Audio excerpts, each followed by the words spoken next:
We can go into a church and ultimately find that it's a healthy, Yes, imperfect. absolutely. I'm like, let's look for imperfectly Yes. healthy and not abusive. Yes. Okay. And yes, and we can realize this is a generally safe environment, but we are learning that over time, right? As we're getting to know the environment, we're getting to know people. And we're also staying alert that that could change. Yes. That can change. And so I am going to continue to assess and to pay attention and check things, and just kind of that due diligence that I now take on for myself. That's something that, again, I have found to be empowering and give me an increased sense of safety in a space, because I have learned that I can be safe for me.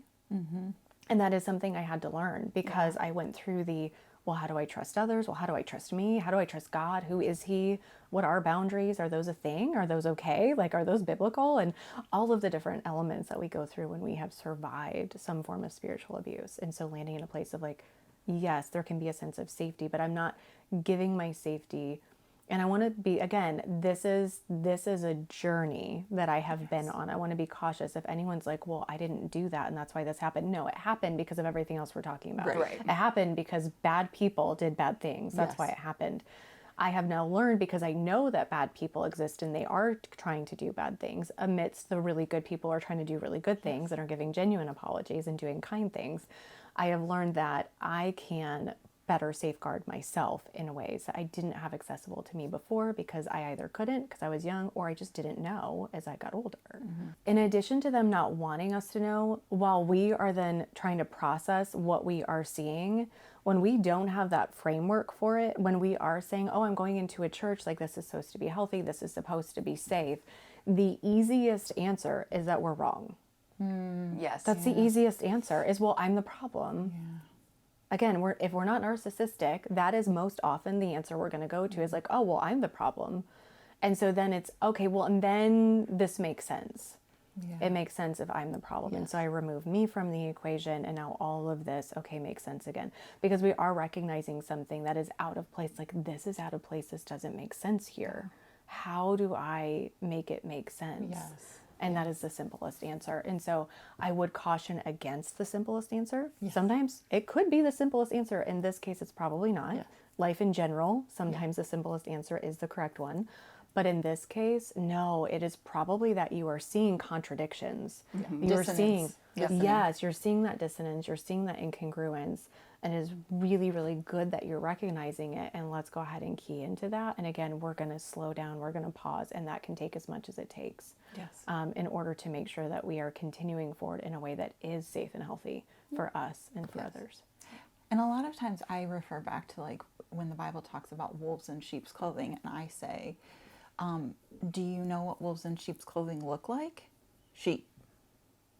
And that's the whole thing. So it's like when people say, well, it must be me, I must be the one who's wrong, you know, I'm like, let's step back and look at it all again, you know, and let's see if there might be something that looks like sheep but might not be sheep. Yeah, let's run a thought experiment. Yes. Right? We're going to sit together and let's see if we can see if there is an incongruence, right? Or like that behavior is not sheep-like. Yeah. Yeah, how many other behaviors are not sheep-like? Yes. Let's make a list. Right, you know, right, and right. we're not going to attend that small group, Yes. right? Yes. Yeah, we're gonna just observe for a while. That's okay to do that. Yes. Yeah, and I often say to people, like, I tend to be, in any new situation, I tend to be an observer, and that's okay. Like, if I'm going to go sit in a group of people, I'm going to observe how the dynamics work in that group of people before I jump in with both feet. Oh, for sure. For sure. Yeah. So a similar picture that I use is like, as much as it's fun to jump off of cliffs, cliff divers definitely like explore the water for a long time before they ever dive in.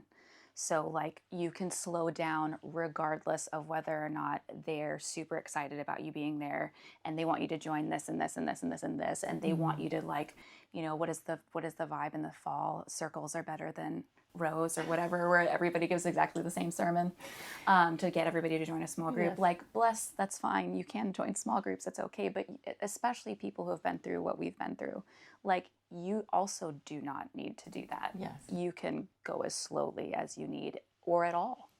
You're free to just go, I pass. Yes. And that's okay. You're not lesser Christian. Yes.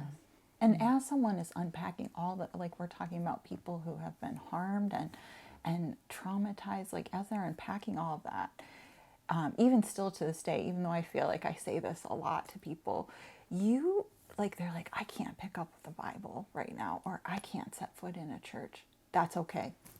Like, absolutely okay. Yeah. Because, well, I mean, I just think your nervous system is like on fire. So that makes complete sense to me. But also, like, do we know what happened to us? It's also going back to that. Yeah, right. Elijah got to go to a cave for a while, right? Maybe this is your cave era. Yes. I'm down. Yeah. We can do that. It's okay. Yeah. You know? Yeah. It is incredibly uncommon in abuse situations for people to be told, oh, the answer, the solution is to go back into an environment that looks almost exactly the same. Yeah. Like if I was sexually assaulted in a dark corner somewhere, I wouldn't be told you have to go back to dark corners and sit there in order to heal. That would be some wild exposure therapy, right? That is not recommended. Not recommended. Don't do that, please. Yeah. And yet that's what I would be told, of course, in regards to the church. And I get it. I understand it. There are other ways in which we can commune with the Lord and we can commune with others as we're able to do so. And that can look like I started by, I'm going for a walk, and it was as simple as, Lord, I know that you're here. Mm-hmm. I am acknowledging that you're present. I'm generally okay with it. Like that was my starting point. And that's okay. In fact, I think it was really good in retrospect.